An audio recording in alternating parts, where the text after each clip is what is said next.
Lumipas ang mga araw. Unti-unting nagbalik sa dati si Lolo Juan. Medyo nakakabawi na din siya mula sa insidenteng nangyari. Paminsan-minsan naaalala pa din niya pero hindi na siya lubhang nalulungkot. Tinuloy niya ang pagsasanay sa ilalim ni Goyang at nung mga panahong yon, may isa pang sinasanay si Goyang at siya ay si Pang-al na may aral naman ng pagkamangkagayaw. Naging matalik na magkaibigan ng dalawa. Minsan ay nagtuturoan pa sila ng mga nalalaman nila. At paminsan-minsan din nagsusubukan ng gamit. Naging masaya nung mga panahong iyon. Nakakapanggamot na sila pareho ng Lolo Juan ko at si Pang-al dahil sa mas mataas ang kanyang kakayahan. Siya ang kadalasang sumasabak sa gamutan. Alalay lang itong si Lolo Juan. Natatapos nila ang buong araw ng panggagamot at minsan pa nga inuumaga pa sila dahil hindi nila maaaring tanggihan ang mga humihingi ng tulong sa kanila. Mapakabilang bayan man ito, sila mismo ang pumupunta doon upang gamutin ang nagpatawag sa kanila. Hanggang sa sumapit ang araw ng anihan ng palay. Malawak ang lupain na sinasaka nila Lolo Juan noon, kaya marami ang dumarayo upang makigapas. Ilan sa mga ito ay mga taga-kabilang bayan na hindi kilala ng Lolo Juan ko. Tumatagal ng 5 araw ang buong proseso ng anihan kasi wala pang mga gamit noon. Kailangan pang iwaswas ang mga inaing uhay ng palay para mahiwalay ito sa dayami. Minsang naghahakot ng mga sako ng palay ang lolo ko nang may lumapit sa kanyang isang matandang babae. Nay, maaari bang makigapas? Pangdagdag lang namin sa aming konsumo. Agad namang pumayag si Lolo Juan. Ngunit isang maliit na bahagi ng palayan lamang ang kanyang ipinagapas dito. Tinitingnan niya ang matanda at napakabagal na nitong kumilos. Kaya agad na niya itong nilapitan upang tulungan. Nay, ako po ang may-ari ng palayang ito. Kaya ang maaani ninyong palay mula sa bahaging ito ay ibibigay ko na sa inyo. Ako na rin po ang magwawaswas para sa inyo. Kaya maupo na lamang po kayo doon sa ilalim ng puno. Nakangiting sabi ng lolo ko sa matanda na agad din namang nagpasalamat matapos niyang isako ang mga naani ng matanda. Tatawagin na sana niya ito pero wala na yung matanda doon. Hinintay niya ito upang maihatid na sa kanila yung palay na ibibigay niya. 3 malalaking sako yon, kaya imposibleng mabuhat yon ng isang matandang babae. Magdidilim na, kaya tinakpan niya ang mga sako ng palay ng mga dahon ng saging at nagdesisyong umuwi. Nung nasa daan na siya, yung daan pauwi sa kanila mula sa palayan niya, kailangan mo pang pumasok sa malawak na kawayanan. May nakasalubong siyang isang matanda. Ito yung matanda na nakigapas sa kanila. Kaya agad niya itong sinalubong at sinabing, "Nanay, ikarga ko na lang po sa karo yung mga palay ninyo para makauwi na po kayo." Ngumiti ang matanda. Umiling ito at sa harapan mismo ni Lolo Juan, nagbagong anyo ito. Saksing buhay si Lolo Juan kung papaano naging isang magandang babae ang uugod-ugod ng matanda. Napaluhod siya sa sobrang gulat. Ni hindi siya makapagsalita. Nang biglang magsalita yung babae sa harapan niya ng, "Juan Dumog, napakalaki ng ipinagbago mo. pinahanga mo ko. Pautal-utal na nagtanong itong si Lolo doon sa babae ng, Sino ka? Nasaan yung matanda? Teka, gising ba ako? Sunod-sunod na tanong niya habang sinasampal ang sarili. Ngayon ka pa ba magugulat, Juan? Nakilala mo na si Malandok. Hawak mo na ang mutya ng mga bawa. Nagtataka ka pa rin sa pagpapakita ko? Nakangiting sabi ng babae sa kanya. Isa din ako sa mga nangangalaga sa kasintahan mong si Goyang.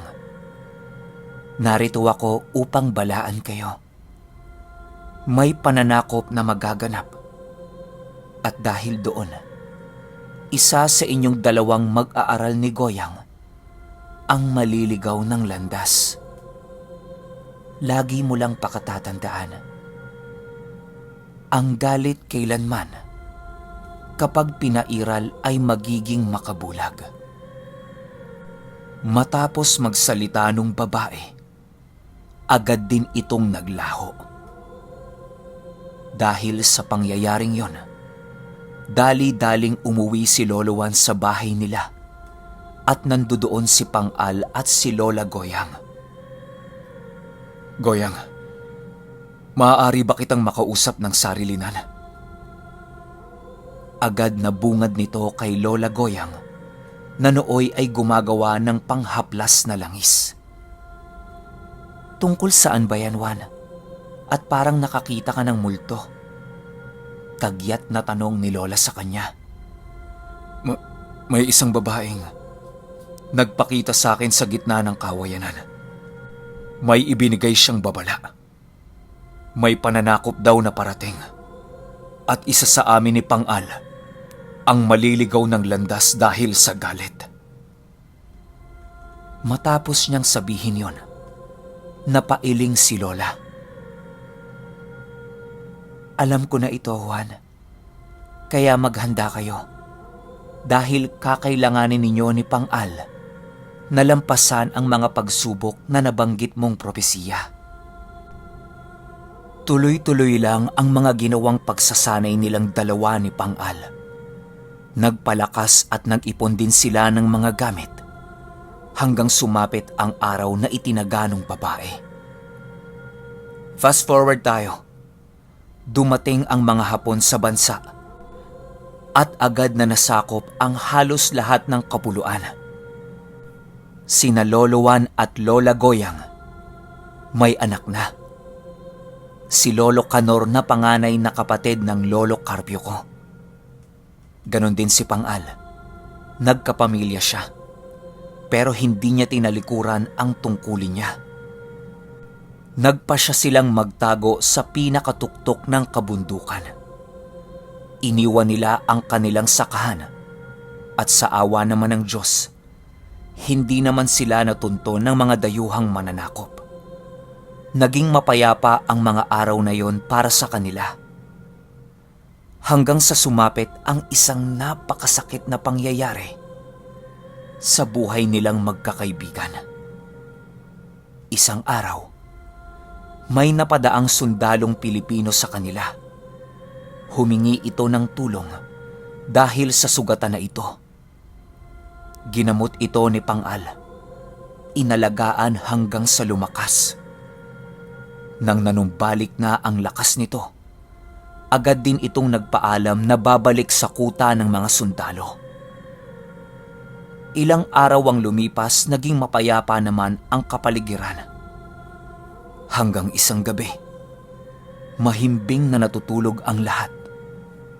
May biglang narinig na sigaw si Lolo Juan at sunod-sunod na putok ng baril. Agad siyang lumabas at tumambad sa kanya ang nakahandusay na katawan ng mag-ina ni Pang-al. Wala na itong mga buhay. Maging ang sanggol na walang malay ay idinamay ng mga ito. At sa di kalayuan, naroon si Pang-al na nakikipagbuno sa mga dayuhang sundalo. Kaagad na sumugod si Lolo Juan gamit ang lahat ng aral niya. Isa-isa niyang ibinalibag ang mga sundalo na para bang mga puno lang ito ng saging. Binaril siya ng mga ito pero dahil sa basbas ni Malandok, hindi siya tinabla ng bala. Gayon din nung saksakin siya ng bayoneta. Nabali lang ito na parang patpat na itinarak sa bakal. Hindi na niya binigyan pa ng pagkakataon ang sundalong yon at agad niya itong tinaga gamit ang kanyang talibong. Walang natira sa 10 sundalong dayuhan na sumalakay sa kanila. Maliban sa isa na hawak-hawak ni Pang-al, isang kapwa Pilipino na nakasuot ng uniforme ng mga dayuhan. "Traidor ka!" sigaw ni Pang-al. Ito pala yung sundalong ginamot niya. Matapos yan, ginilitan ito sa liig at inihagis ang ulo sa tumpok ng mga bangkay ng sundalong dayuhan. Matapos ang pangyayaring yon, ilang araw na tulala si Pang-al. Ni hindi ito makausap. Ang tanging lumalabas lang sa bibig niya,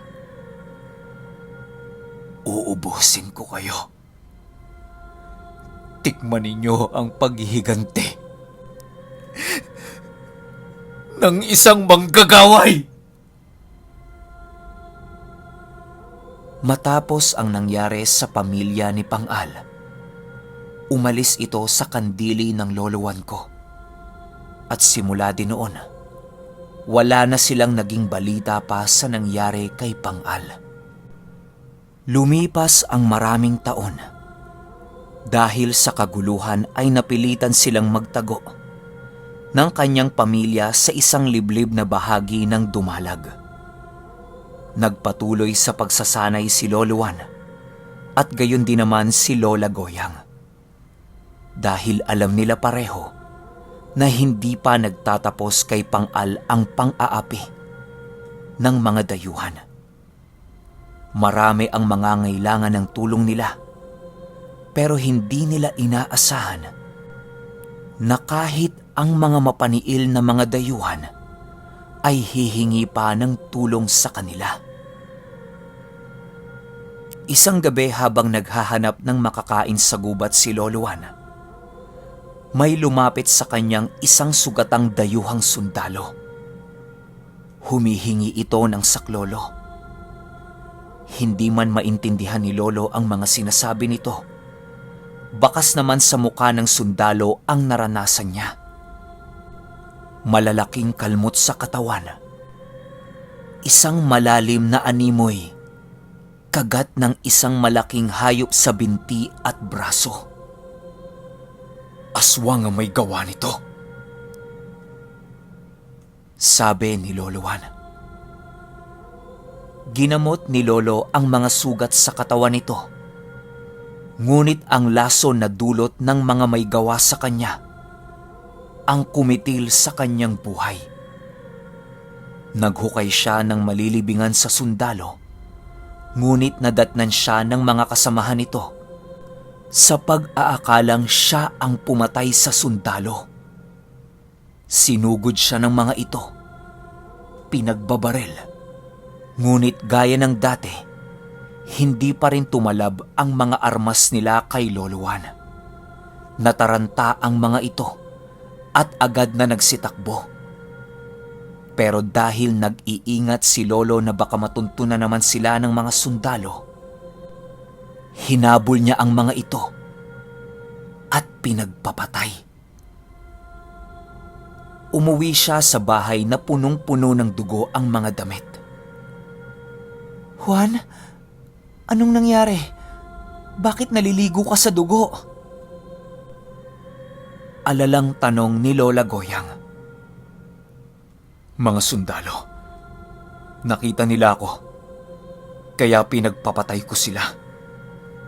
Mahirap na. Baka matunto na naman tayo. Matapos ang tagpong yon, agad naman na naglinis si Lolo Juan at naikwento niya ang nangyari sa isang sundalo. Umatake na naman ang mga aswang gubat. Isa sa mga sundalong dayuhan ang biniktima ng mga ito. Hindi na nagtaka si Lola Goyang dahil alam niya nang magaganap ito. Lumipas ang ilang mapayapang araw. Normal lang. Walang gulo, walang sundalo. Walang mga aswang at wala ring mga elemento. Naging mapayapa ang mga araw na yon. Ngunit dumating ang isa na namang hindi inaasahang pangyayari. Nung minsang nag-aani siya ng mga ipinangas niyang palay sa gilid ng burol, may mga kaluskos siyang narinig mula sa mga kugon na nasa paligid. Padilim na nun, kaya medyo mahirap na makilala kung ano ang nasa harapan mo. Nang may naaninag siyang isang taong nakatayo sa harapan niya. Wala itong saplot. Ang pinagtataka niya pa nga nun, bakit may tao sa gawing iyon? Walang ibang nakatira doon bukod sa kanila ni Lola Goyang at ilang kamag-anak. Kaya naisip niya na baka isa sa mga kasamahan niya. Nilapitan niya ito at nagsalita ng, "Tulungan mo na ako nang mauwi na natin to sa bahay." Pero nakatayo lang yung lalaki. Hindi ito kumikibo. Nang makalapit na ng husto si Lolo Juan, doon niya napagtanto na ito pala ay hindi isa sa mga kasamahan niya. Agad siyang umatras at dumakot ng lupa. "Sino ka? Magpakilala ka!" Tanong ni Lolo sa nilalang na nasa harapan niya.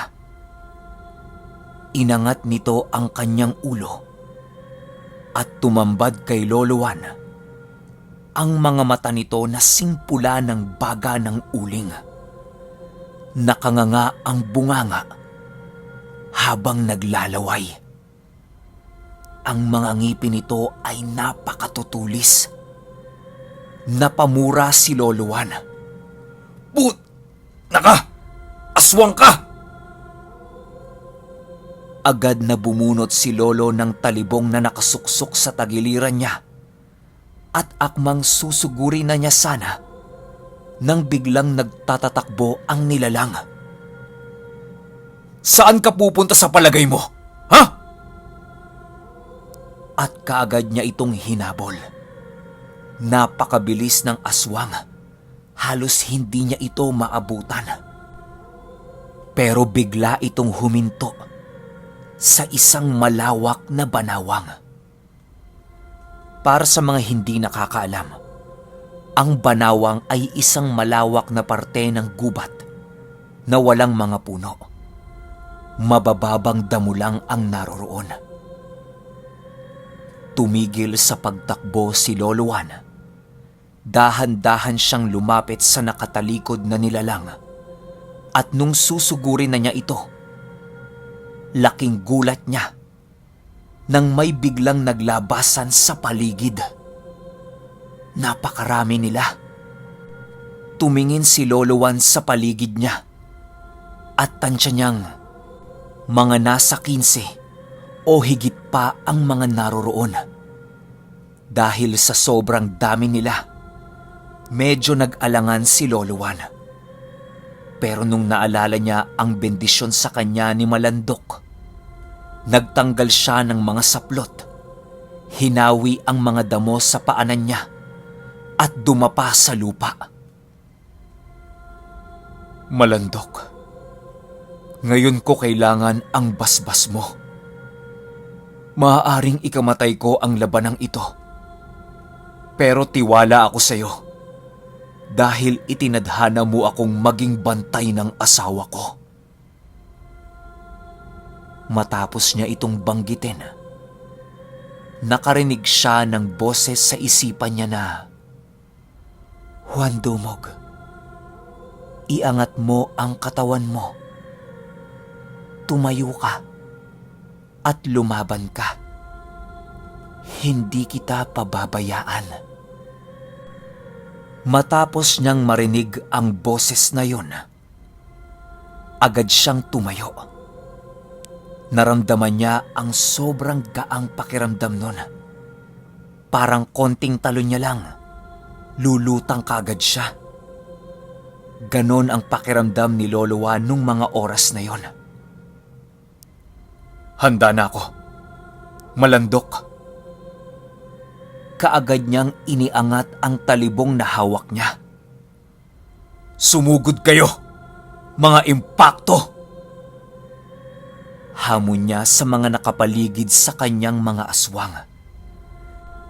Isa-isang nagtakbuhan papunta sa kanya ang mga ito. Bawat isa na makakalapit, kung hindi ito napuputulan ng kamay, tumatalsik ang ulo.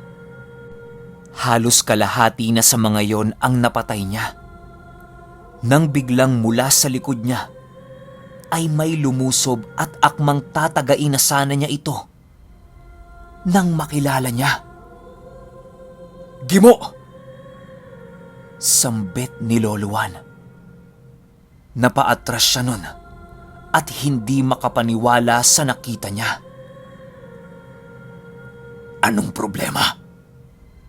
Bakit hindi mo siya kayang patayin?" Wika nung parang pinuno nila. Nilingon niya ito. "Hayop ka! Anong ginawa mo sa kaibigan ko?" Galit na bulyaw ni Lolo Juan at akmang susugurin na sana niya yung pinakapinuno nang bigla naman siyang hawakan ni Gimo sa kamay. Hinatak siya nito pabalik. Tinitigan niya si Gimo sa mata at nakita niyang hindi pa ito lubusang nasasakop ng sumpa. Pinipigilan ito mismo ni Gimo. At sa mahinang boses ng kaibigan, nakiusap ito.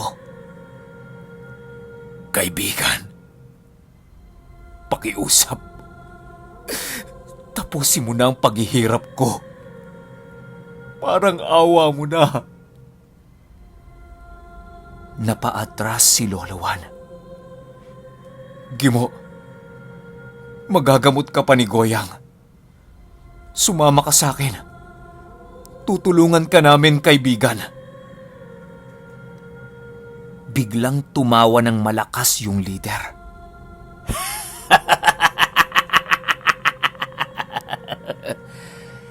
"Hindi na makikinig sa'yo yung kaibigan mo,"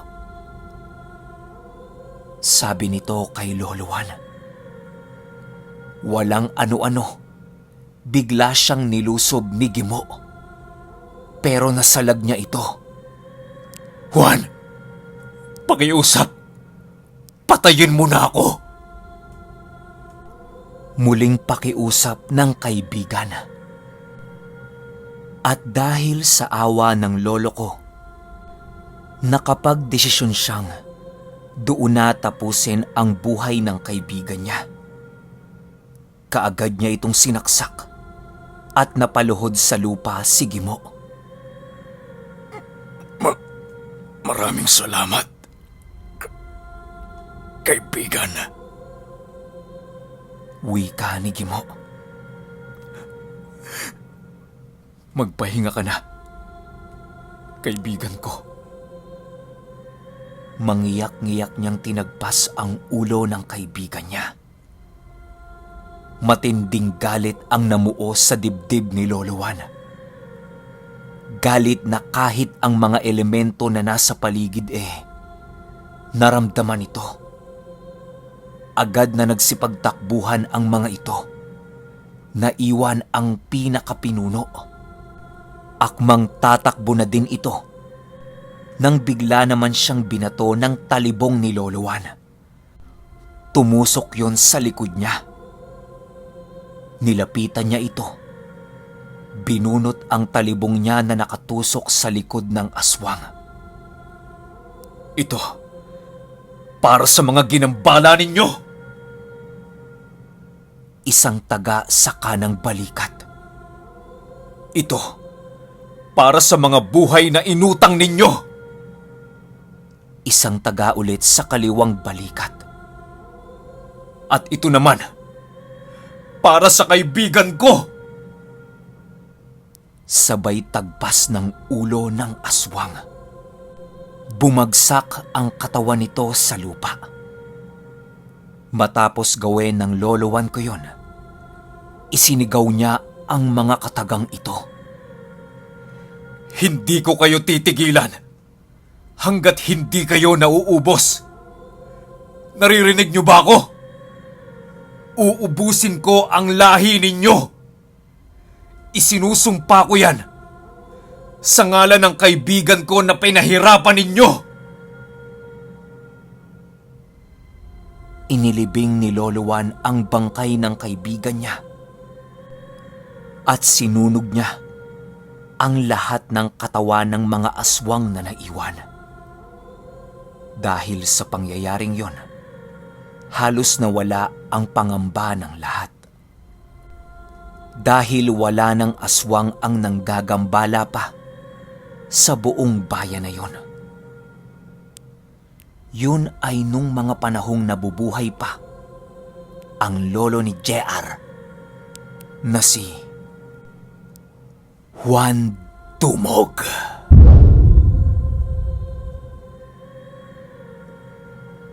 Okay, opinyon ko sa kwento. Napakabangis at napakalupit ni Juan Dumog. Wala akong masasabi sa taong to. Pero guys, alam nyo ba, may mga nag-message sa akin, may mga nababasa akong iilang-ilang comments na sikat pala talaga to si Juan Dumog na lolo ni JR. Grabe no? Kalat na kalat pala talaga yung kwento nito ni Juan Dumog. Pero hindi lang ako sigurado kung nagtagpo yung panahon nila ni Teniente Gimo. Baka merong nakakaalam sa inyo niyan, pero kung meron man, parang wala naman nabanggit si JR tungkol sa kalulolo-lolohan niya, di ba? So, baka ibang kwento yun. Yung Juan Dumog versus Teniente Gimo. Pero kung sakali lang na may nakakaalam, comment nyo naman sa baba, oh. Yun lang. Hanggang sa susunod na kwento. Salamat.